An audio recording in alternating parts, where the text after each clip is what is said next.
Հետևյալ պատգամը ձայնագրվում է Սան Անտոնիոյի անկյունակար եկեղեցուց, Տեխասից։ Խնդրում եմ բաց արեք ձեր աստվածաշնչերը եւ միացեք հովիվ Ջոն Հեգին, որը ուսուցանելու է Աստծո խոսքից։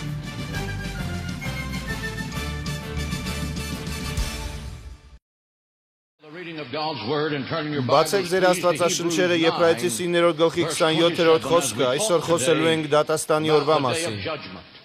Յուրաքանչյուր մեկը, որ գտնվում է այս աուդիտորիայում, եւ նրանք, ովքեր դիտում են մեզ հեռուստացույցով կամ լսում ռադիոյով ամբողջ աշխարհում, մի օր պետք է կանգնեն դատաստանի առաջ։ Դու կանգնելու ես ոչ թե ծաղր ու ծանակ անելու, այլ կանգնելու ես Աստծո առջև պատասխան տալու քո ողջ կյանքի ընթացքում ամեն խոսքի, մտքի եւ կատարածի համար։ Եթե աչքի բիբը կարող է վավերագրել մարդու անցագործ քայլը, որքան առավել Աստծո հրեշտակները, որ վավերագրում են ամեն ինչ, որ ասվում է, ամեն ինչ, որ արվում է եւ դրանք գրի են առնվում գրքերում, եւ ոչինչ չի վրիպում նրանց ուշադրությունից։ Որն է լինելու քո դատավճիռը դատաստանի օրը, այն աչքերով, որ տեսնում ես ինձ, տեսնելու ես Աստծուն, այն ականջները, որ լսում են ինձ, լսելու են Աստծո որոտացող ձայնը, որը ներկայացնելու է դատավճիռը, դա կորոշի ձեր հոգու հավիտենական ապագան։ Դատավճիռը երկու բնույթի է լինելու, առաջինը արդարների, ապրես, բարի ու հավատարիմ ծառա, իսկ մյուսը նրանց, ովքեր մերժել են ավետարանի խոսքը, մեկդի գնացեք ինձանից դեպի հավիտենական կրակը, դուք, որ անիծված եք։ Ուշադիր լսեք այսօրվա ավետարանական ուսուցումը, որովհետև ձեզանից շատերը կարիք ունեն լսելու ամենակարևորը, որը երբևէ չեք լսել ձեր ամբողջ կյանքում, եւ վերջում ձեզ առաջնորդելու են որոշում կայացնելու, ընդունել Հիսուս Քրիստոսին, որովհետև նա է միակ հույսը, որի կարիքը ձեր հոգին ունի։ Կարդացեք ինձ հետ Եբրայեցի 9-րդ գլխի 27-րդ խոսքը, եւ ինչպես սահմանված է մարդկանց համար մեկ անգամ մեռնել եւ նրանից հետո դատաստանը, Հայր Հիսուսի անունով, օգնիր մեզ ընկալել, որ դատաստանի օրն է գալիս եւ ոչ ոք չի կարող խուսափել դրանից։ Օգնիր պատրաստել մեր սրտերը այդ օրվա համար, որովհետեւ այդ օրը կարևորագույնն է բոլոր օրերից։ Հիսուսի անունով ենք խնդրում եւ աղոթում, եւ բոլոր Աստծո ժողովուրդն ասի փառք Տիրոջը։ Նստեք խնդրեմ։ Լսելով եւ ցնցված լինելով այն փաստի պատճառով, որ դատաստանը լինելու երբեք չպետք է մոռանալ, որ այն իսկապես հավաստի է։ Գործ Առաքելոց 17-րդ գլխի 30-րդ խոսքում ասում է. բայց Աստված տգիտության ժամանակները անտեսելով հիմա մարդկանց պատվիրում է ամենին ամեն տեղ ապաշխարել։ Այս համարն ասում է, որ Աստված ունի օրացույց եւ նա արդեն իսկ նշել է հատուկ ժամանակ, երբ դատաստանը տեղի կունենա։ Դու չգիտես այդ ժամանակը, բայց Աստված արդեն իսկ նշել է այն իր օրացույցում։ Եբրայեցի 9-րդ գլխի 27-րդ խոսքը շեշտում է, որ մարդը մեկ անգամ է իսկ հետո գալիս է դատաստանը։ Միտքն այս է, որ դատաստանն այնքան իրական է, որքան եւ մահը։ Ոչ ոք երբևէ չի խուսափել մահից եւ ոչ ոք չի կարող խուսափել դատաստանից։ Ամերիկայում հումանիստական եւ հեթանոս հասարակությունը ծիծաղում է Աստծո դատաստանի հասկացության վրա։ Հերովդևսի նման ունեն հեթանոսական մտածելակերպ։ Ով է Տերը, որ հնազանդվեն նրան։ Եկեք նայենք պատմությանը, ինչպիսին էր մարդկանց վերաբերմունքը Աստծո դատաստանի հանդեպ։ Նոյը զգուշացրեց իր սերնդին Աստծո դատաստանի մասին, որն իրագործվելու էր ջրհեղեղի միջոցով, եւ նրա վրա ծիծաղեցին, այդ սերունդը անգամ անձրև չէր տեսել, ուր մնաց ջրհեղեղը։ Նրանք մտածում էին, որ թեև Նոյը արդար մարդ է, բայց այնուամենայնիվ հիմար է, սակայն Աստված օր էր նշանակել։ Աստվածաշունչն ասում է, որ մեծ անդունդի բոլոր աղբյուրները ճեղքվեցին եւ երկնքի պատուհանները բացվեցին եւ անձրև եղավ երկրի վրա 40 օր ու 40 գիշեր։ Այն մարդիկ, ովքեր անցյալ օրը ծիծաղում էին, այժմ սարսափահար վազում են տապանի մոտ աղաղակելով. «Ներս թող մեզ»։ Նրանք կանգնած նավի կողքին աղաղակում էին եւս մեկ հնարավորության համար, բայց այլևս հնարավորություն չկար։ Նրանք մագլցում էին ամենաբարձր սարը, բայց ջրերը շատացան եւ նրանց ծածկեցին եւ անգամ ամենաուժեղը խեղդվեց այդ ծովում։ Երկրի վրա բոլորը մահացան, ինչպես Աստված էր ասել։ Որն է Նոյի պատմության ուղերձը։ Նոյի պատմության ուղերձը սա է. Աստված ունի զորություն դատելու աշխարհը։ Նոյան տապանի պատմության ուղերձն է, որ դու մի օր պատասխան ես տալու Աստծուն ամեն մտքի, ամեն արարքի եւ բառի համար։ Չես կարող խուսափել դատաստանից։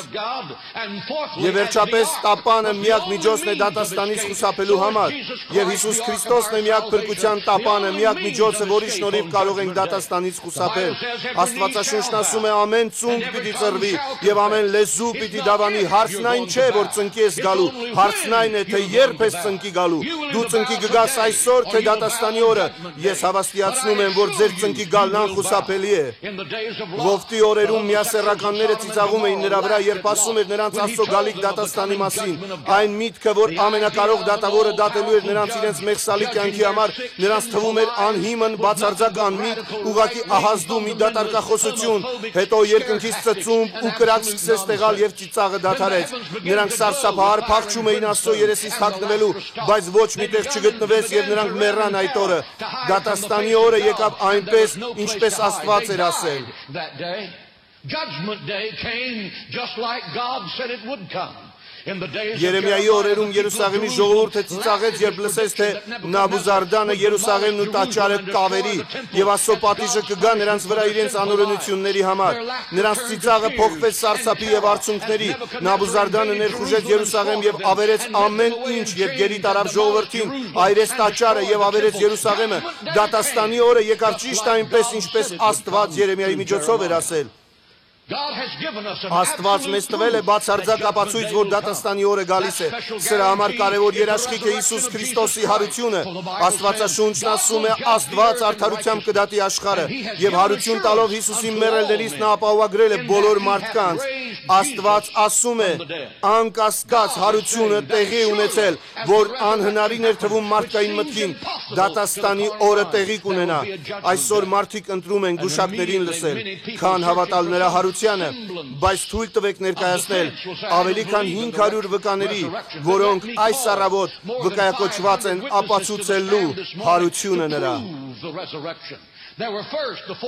Առաջին ավետարանի լուրը տարածողներն էին, որ ասում էին, թե նա հարություն է առել մեռելներից։ Հարության առավոտը Մարիամն ու Մագդաղենացին եղան առաջին վկաները, որոնք տեսան նրան։ Այդ նույն օրը ուրիշ կանայք եւ վերադառնում էին գերեզմանից տեսան նրան։ Հարության առաջին առավոտը նա երևաց Պետրոսին, հետո ճանապարհին երևաց այլ աշակերտներին։ Նա երևաց առաքյալներին, երբ Թովմասը ներկա էր, եւ երևացել էր նաեւ, երբ Թովմասը բացակա էր։ Նա նաեւ երևաց 7 հոգու Գալիլեայի ծովի մոտ, ավելի քան 500 հավատացյալների նա հայտնվեց Գալիլեայում եւ լեռան վրա, որ նույնը հաստատում է նաեւ Պողոսը առաջին Կորինթացիս 15-րդ գլխի 6-րդ խոսքում։ Նա երևաց Հակոբին եւ իր համբարձման օրը հայտնվեց 11-ին, նա երևաց Ստեփանոսին Գործք առաքելոց 7:55-ում եւ վերջապես նա հայտնապես երևաց Պետրոսին։ Հայտնության գրքում ասում է. «Մի վախեցիր, ես նա եմ, որ մեռա եւ ահա կենդանի եմ հավիտյան»։ Ավելի քան 500 մարդ 13 տարբեր բնակավայրերում տեսան Հիսուս Քրիստոսին հարությունից հետո։ Սա անհիմն հույս չէ, ոչ էլ մտային պատրանք կամ հիստերիա։ Նա ապրում է զորությամբ եւ մեծ փառքով։ Նա հարություն է առել մեռելներից եւ ասում է, որ կա դատաստանի օր եւ դու պիտի պատասխան տաս քո կյանքում գործած բոլոր արարքների համար։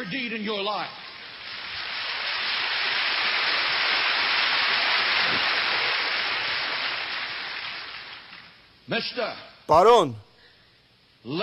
օրիորդ, եթե կարծում ես, որ կարող ես մերժել Հիսուս Քրիստոսի ավետարանը, եթե կարծում ես, որ կարող ես մեղք գործել առանց վճարման, եթե կարծում ես, որ քո ընտրությունը հետևանքներ չի ունենա եւ կարող ես ոտնահարել Հիսուս Քրիստոսի արյունը առանց պատասխան տալու, դու մեղքի մեջ ես։ Մի օր գալու է վճարման օրը, դատաստանի օրը գալիս է եւ դու ծնկի ես գալու եւ պատասխան տաս եւ քո հպարտությունը կփոխվի սարսափի, հոգիդ կսպասի հաշիվների ամփոփմանը եւ դու կլսես Աստծո ձայնը. «Մեկդի գնացեք ինձանից բոլոր անօրենություն գործողներ, ես ձեզ բնավ չեմ ճանաչում»։ Հրեշտակները կթողնեն քեզ, հավիտենությունն առանց Աստծո կլինի եւ աշխարհն առանց հույսի, եւ հավիտենությունը սոսկալի կլինի, քան բառերը կարող են նկարագրել։ Միայն նրա համար, որ մերժել ես Հիսուս Քրիստոսին որպես Աստծո որդի։ Երկրորդ, դատաստանը ընդհանուր դատաստան է։ Աստվածաշունչն ասում է, որ Աստված օր է նշանակել աշխարհը դատելու համար։ Ոչ ոք չի կարող խուսափել, ոչ մի ազգ, ոչ մի նախագահ, ոչ մի թագավոր կամ թագուհի, ոչ մի նախարար կամ վարչապետ չի կարող փախչել դատաստանից։ Հարուստ թե աղքատ, կրթված թե անկիրթ, ուժեղ թե թույլ, երիտասարդ թե ծեր, բոլորը կանգնելու են Աստծո առջև։ Ամեն մի դատավոր Միացյալ Նահանգներում, որ բարձրագույն պաշտոն է զբաղեցնում, ծնկի է գալու բոլոր դարերի դատավորի առջև։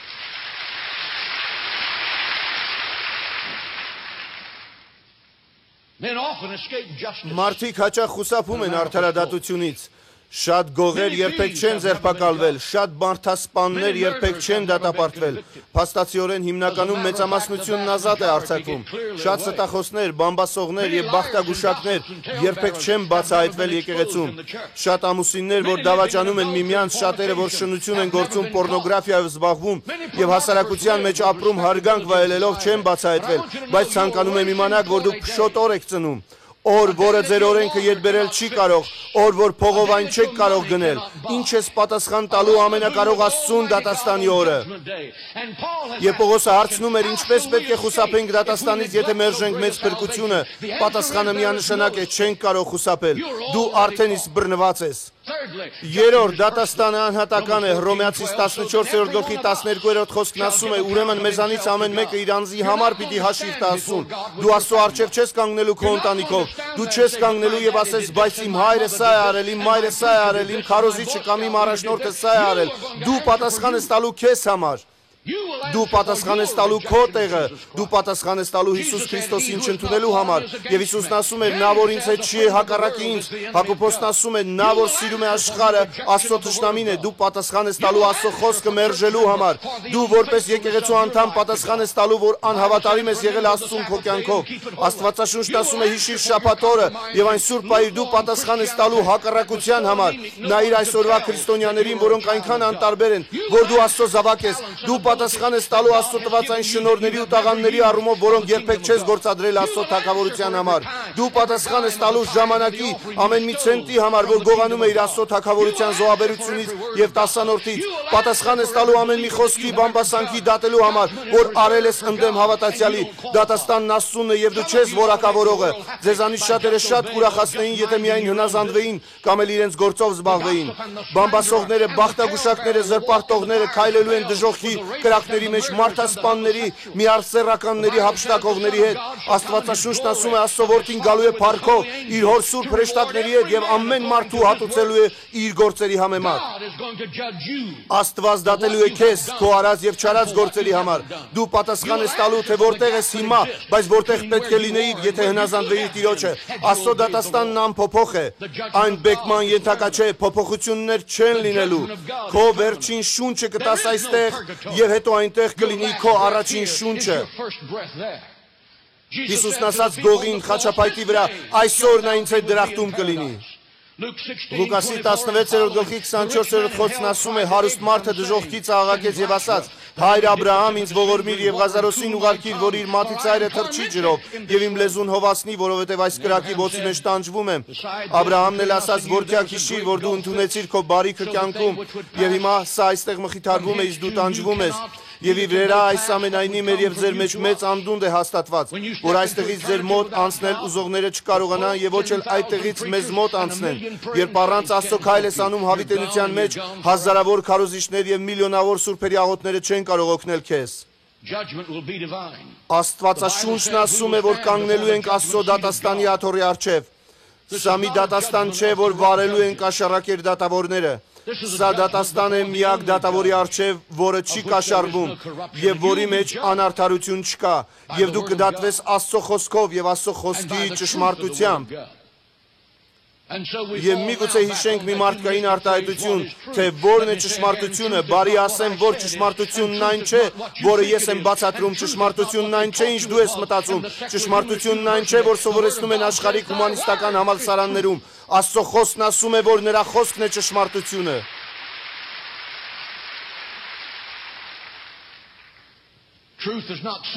Ճշմարտությունը ինչ որ բան չէ, ճշմարտությունն ինչ որ մեկն է։ Հիսուսն ասաց, ես եմ ճշմարտությունը, ճանապարհն ու կյանքը։ Ոչ ոք չի կարող գալ հոր մոտ, եթե ոչ ինձնով։ Ամերիկայի տարափոխիկ աշխարհիկ մարդկությունը սովորեցնում է, որ չկա բացարձակ ճիշտ եւ չկա բացարձակ սխալ։ Թույլ տվեք ասել այն, որը ճշմարտություն է, աշխարհիկ հումանիզմը կեղծ է։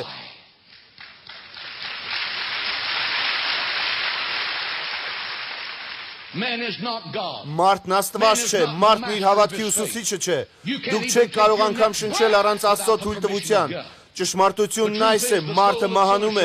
անկասկած, ճշմարտությունն այս է, որ մեղքի վարձքը մահն է, ճշմարտությունն այս է, որ ով հավատա կյանք ունենա, ով չհավատա արդեն դատապարտված է մահվան։ Կռապաշտությունը, որով այսօր լցված է Ամերիկան, դրսևորվում է մայր երկրի երկրպագությամբ։ Դա սուտ է, չկա մայր երկիր, կա Հայր Աստված։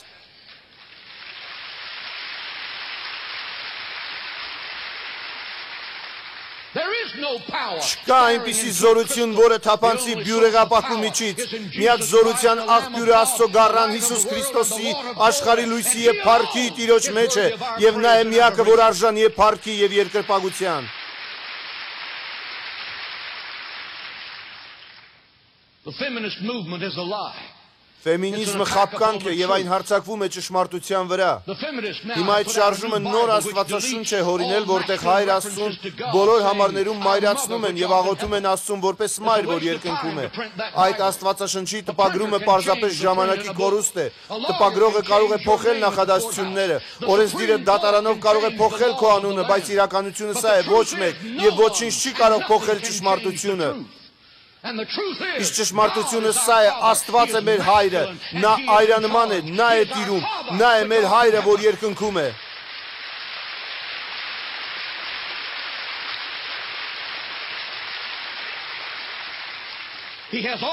Նա ունի իշխանություն երկնքի ու երկրի վրա, հրեշտակներն են նրա առջև խոնարհվում, դևերը սարսափում են նրա անվան զորությունից, նա է ամենակարողը, ամենագետն ու հզորը, նա է ճշմարտությունը եւ ոչինչ չի կարող փոխել այդ։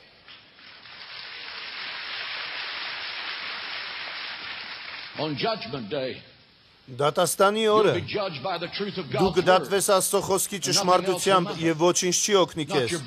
Ոչ քո փիլիսոփայությունը, ոչ քո հիմար կարծիքը, որ սովորել ես աշխարհիկ հումանիստական համալսարանում,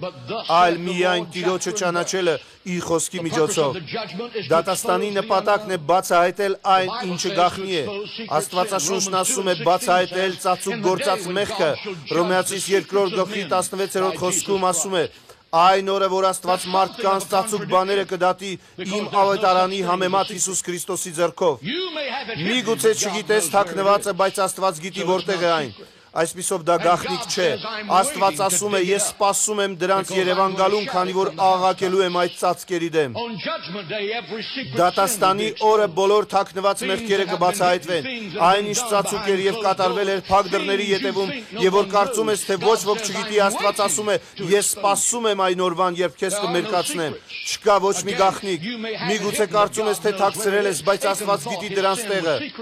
Աքարը կարծում էր, թե իր գործած մեղքը գաղտնի է Երիքովում, որտեղ Աստված մեծ հաղթանակ էր տվել իսրայելացիներին, Հեսուի միջոցով ասել էր, որ ձեռք չտան այնտեղի թանկարժեք իրերին, բայց այդ գիշերը Աքարը դուրս եկավ իր վրանից եւ անցնելով վրանից վրան հասավ մինչեւ Երիքո։ Նա գտավ գեղեցիկ բաբելոնական վերարկուն, արծաթը, ոսկին, հետո վերադարձավ անցնելով վրանից վրան, ցեղից ցեղ, մինչեւ որ հասավ իր վրանը։ Նա այն թաքցրեց իր անկողնու տակ, պառկեց եւ ձեռքը դրեց իր գլխի տակ մտածելով. Ես հարուստ եմ, այն մարդիկ, որ օրենքն են պահում, ինչ խեղճ են, իսկ ես հարուստ եմ։ Հաջորդ օրը իսրայելացիները գնացին գայի եւ կոտորվեցին։ Հեսուն ընկավ երեսնի վայր Աստծո առաջ եւ ասաց. Ինչու Տեր Աստված։ Եվ Աստված ասաց. մեղք կա իսրայելացիների մեջ։ Հետո նրանք սկսեցին փնտրել վրանից վրան, ցեղից ցեղ։ Սկսվեց այդ ազգի վերստուգումն ու վերաքննումը։ Եվ երբ գտան բաբելոնական վերարկուն, արծաթը եւ ոսկին, Աքարին եւ նրա կնոջը քարկոծեցին։ Հետո երեխաներին եւ թոռներին քարկոծեցին, նրա եզներն ու արջառները, էշերն ու ոչխարները նույնպես քարկոծվեցին։ Քարկոծելուց հետո կրակով այրեցին նրանց։ Եվ Աստվածաշունչն ասում է, որպեսզի դուրս հանեին մեղքը Իսրայելից։ Սա նշանակում է, որ ոչինչ քո կյանքում թաքնված չէ, ոչինչ։ Դու կարող ես դա խոստովանել այսօր եւ բերել Հիսուսի արյան ներքո, կամ էլ Աստված դատաստանի օրը դուրս կանի այն բառ առ բառ եւ գործ առ գործ։ Եվ դա տեղի է ունենալու։ Անանյան ու Սապիրան կարծում էին, թե իրենց մեղքը ծածուկ է։ Երբ նրանք եկան Աստծոտուն եւ ստեցին Պետրոսի մոտ, Աստված նրանց տեղում սպանեց։ Դավիթ թագավորը կարծում էր, որ իր շնությունը Բերսաբեի հետ ոչ ոք չի իմանա եւ կամենում էր ծածուկ պահել Ուրիայի սպանությունը։ Ամենակարող Աստված այդ տեսավ երկնքից։ Եվ Նաթան մարգարեն եկավ թագավորական պալատ եւ դնելով իր մատը Դավթի վրա ասաց. այդ մարդը դու ես։ Աստվածաշունչն ասում է համոզված եղիր, որ քո մեղքը քեզ կգտնի։ Միգուցե դա թաքցրել ես պարոն կամ դու օրիորդ, բայց Աստված տեսել է եւ նա քեզ բացահայտելու է այնքան վստահ, որքան Հիսուսն է մեռելներից հարություն առել։ Սա իրական պատմություն է, որը տեղի ունեցել տարիներ առաջ։ Մի կին սպանել էր իր ամուսնուն, մեխելով մեխը նրա գլխի մեջ։ Նա ծածկել էր վերքը, որ չբռնվի։ Եվ ժամանակներ հետո, երբ այդ քաղաքում մայրուղի կառուցելու համար գերեզմանները տեղափոխում են, նրա ամուսնու դագաղը բացելիս տեսնում են մեխը ցցված նրա գանգոսկրի մեջ։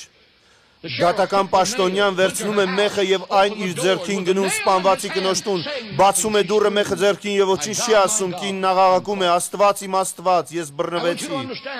Ցանկանում եմ հասկանաք, դուք արդեն իսկ բռնված եք, դուք արդեն իսկ բռնված եք։ Առակաց 28-րդ գլխի 13-րդ խոսքն ասում է. իր հանցանքը ծածկողը չի հաջողվի, բայց խոստովանողն ու թողնողը ողորմություն կգտնի։ Դու մի ընտրություն ունես խոստովանել այսօր կամ էլ բռնվել վաղը։ Սա այսքան պարզ է։ Համոզված եղիր, որ քո մեղքը քեզ կգտնի։ Քրիստոնյաների համար գոյություն ունի 3 տեսակ դատաստան։ Առաջինը մեղքի դատաստանն է, որը տեղի ունեցավ խաչապայտին։ Ես եւ դու մեղքով ենք ծնվել, դա կոչվում է սկզբնական մեղք։ Աստվածաշունչն ասում է, ինչպես մի մարդու միջոցով, այդ մարդը Ադամն էր, որի միջոցով մեկը աշխարհ մտավ։ Ինչ որ մեկը պետք է մեռներ, քանի որ մեղքի վարձքը մահն էր։ Հիսուս Քրիստոսը Աստծո գառը անցավ խաչի ճանապարհով եւ նա տվեց իր կյանքը իմ կյանքի փոխարեն, որ ես հավիտենական կյանք ունենամ։ Դրա համար կարող ենք ասել այլևս դատաստան եւ դատապարտություն չկա Հիսուս Քրիստոսում լինողների համար։ Բայց լսիր այս, եթե մերժես Հիսուսի խաչը, որ քո փոխարեն խաչվես, դու պետք է տաս քո սեփական կյանքը, քանի որ ինչ որ մեկը պետք է մեռնի քո մեղքերի համար։ Երբ Սատանան հիշեցնի քեզ քո անցյալի մասին, դու հիշեցրու նրան, որ Հիսուս Քրիստոսի արյունը մաքրել է քեզ քո բոլոր մեղքերից։ Նրան, ում որդին է ազատում, ազատ է հավիտյան, եւ դու ազատ ես արձակված Հիսուս Քրիստոսի արյան միջոցով։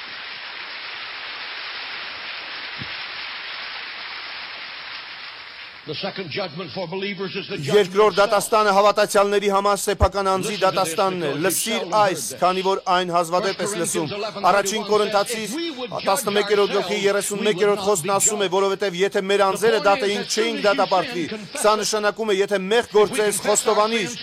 Եթե խոստովանենք մեր մեղքերը, արդար ու հավատարիմ է նա, որ կների մեզ մեր մեղքերը եւ կմաքրի մեզ ամեն անիրավությունից։ Աստվածաշունչն ասում է, թող մարդիկ քննեն իրենց անձերը։ Կրկնիր սա ինձ հետ, թող մարդիկ քննեն իրենց անձերը։ Մեղք ես գործել, ուրեմն խոստովանիր այսօր, խոստովանիր հիմա։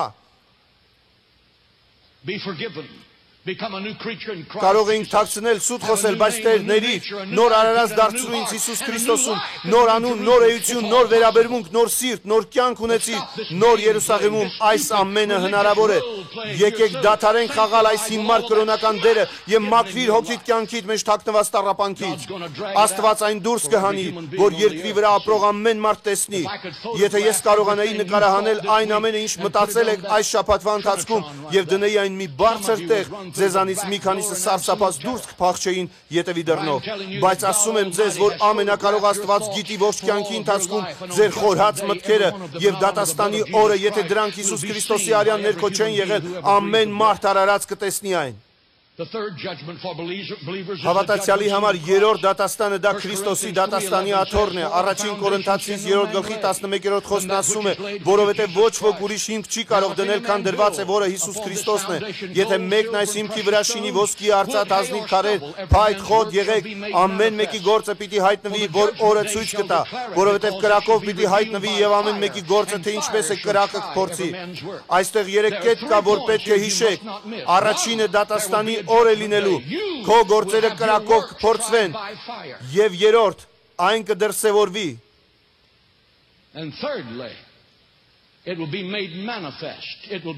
Այն կբացահայտվի,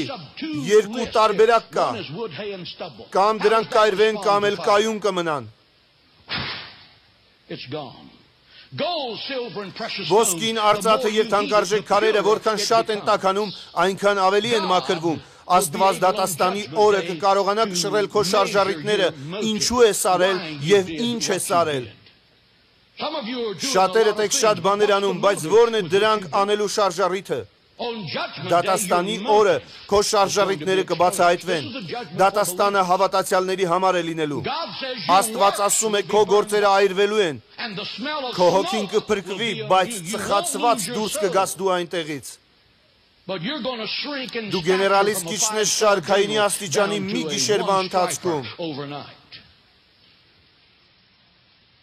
Դու կփորձվես կրակով։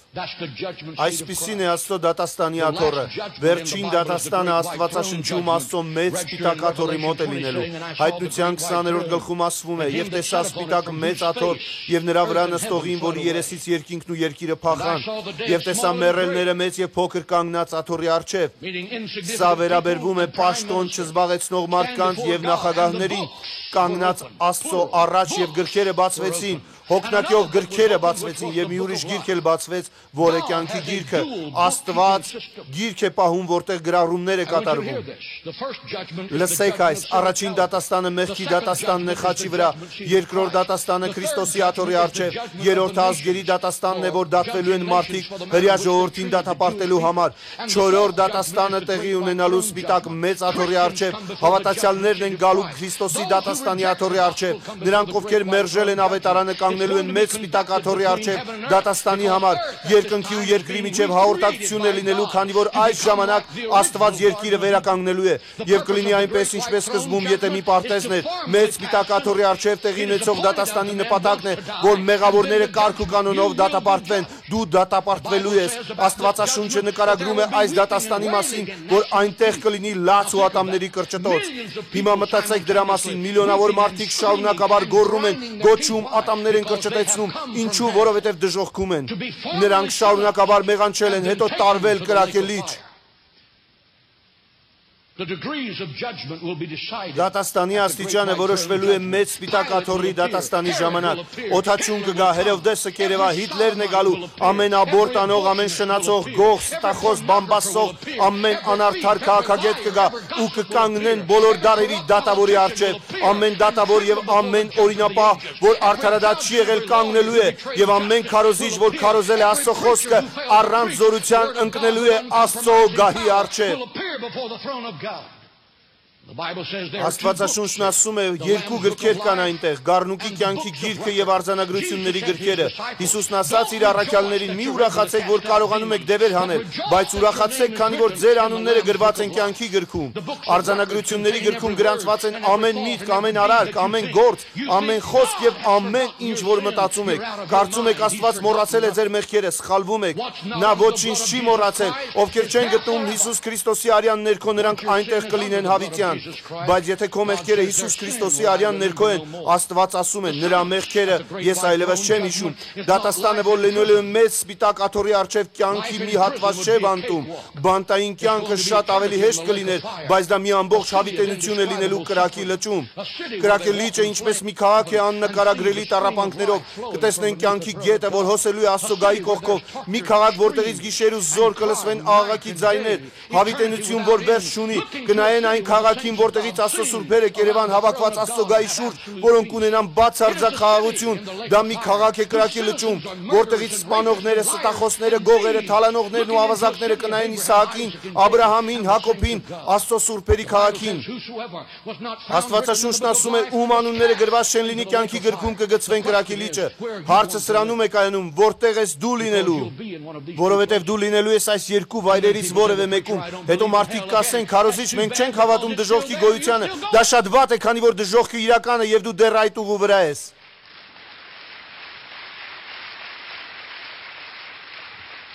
Ինչին որ հավատում ես չի համապատասխանում իրականությանը, կրակը վառվում է եւ կապ չունի, դու հավատում ես դրան թե ոչ, երկիրը կլոր է եւ կապ չունի, հավատում ես դրան թե ոչ, դժոխքը իրական է, կապ չունի, հավատում ես դրան թե ոչ։ Ուրախ կլինեի, եթե կարողանայիր խուսափել կրակի լճից, բայց ոչ ոք չի կարող խուսափել։ Խուսափելու միակ ճանապարհը Հիսուս Քրիստոսն է։ Խոստովանիր քո մեղքը եւ անմիջապես հրեշտակները կգրեն քո անունը կյանքի գրքում։ Հետո նրանք կվերցնեն քո կյանքի ընթացքում կատարված գրառումները եւ կջնջեն դրանք։ Եվ ոչինչ չի լինի քո անվան դիմաց բացի Հիսուսի արյունից։ Քո ընտրությունը պետք է լինի այսօր խոստովանելը կամ էլ բռնվել վաղը։ Որովհետև քո մեղքերը արդեն իսկ հայտնի են, փրկվել եւ ճանաչել երկնքի ուրախությունը, կամ էլ շարունակել խաղալ ինքնաարդարացնող հիմար խաղը, մտածելով, որ ամեն ինչ լավ է եւ հավիտենապես կորսվել կրակի լճում։ Ընտրությունը քոնն է, որոշում կայացնել եւ ընտրել այսօր եւ հենց հիմա։ Եվ ընտրի զգուշությամբ, որովհետև հրեշտակները գրում են քո որոշումը գրառումների գրքում։